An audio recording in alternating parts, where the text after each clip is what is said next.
23-year-old Singaporean Jonathan Mock was walking along Oxford Street in London in late February when a group of thugs attacked him, punching him in the face several times. This is how he looked afterwards. "I don't want your coronavirus in my country," shouted his anonymous attackers. Since the epidemic first broke out, a wave of hate crimes against Asians has cascaded throughout Western countries. On February the 8th, an East Asian man was violently assaulted and robbed by two teenagers shouting coronavirus at him. This was thought to be the first violent hate crime linked to the virus reported to British authorities. On March the 4th, a South Korean woman who lives in the Netherlands was biking home when two men with brown hair and beards drove past her on a scooter and yelled out Chinese.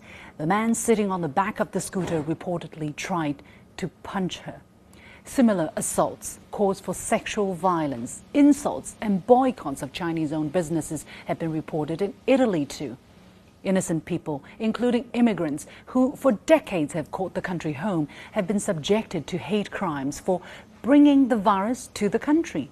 In America, from New York to Indiana to California, not just Chinese, but people who look Asian have been threatened, refused service, or physically attacked.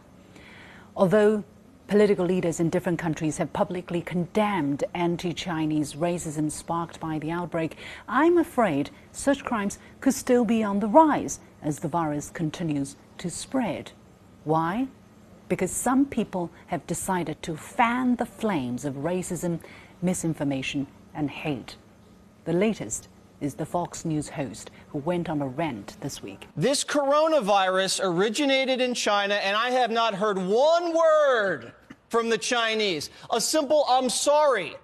He demanded China officially apologize to the world for causing the epidemic.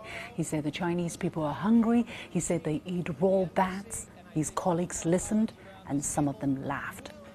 People say, "Oh, but Fox News is fringe. That guy is mentally unhinged. Media is sensational because they just want clicks and advertising money. Sticks and stones may break my bones, but words will never hurt me." As much as I don't want to feed the trolls, discussions on this topic have become increasingly outrageous. And the thing is, people do watch Fox. People do listen to this guy, no matter how deranged he may be. People are influenced, and words do matter. They can trigger fear, which leads to anger, which in turn leads to violence, as we have seen. I want to emphasize an ancient Chinese saying, "Do not do to others what you don't want done to you."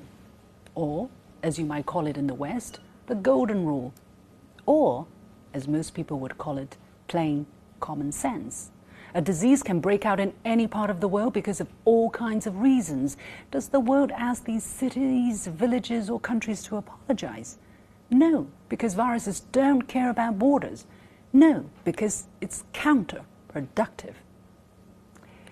As tempting as it is to ignore such dangerous talks, I must point out that the Chinese people have been hurt twice, first by the virus, then by such rhetoric.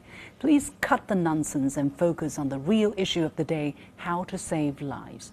Those who abuse their power to advocate harmful ideas are the ones who should really apologize.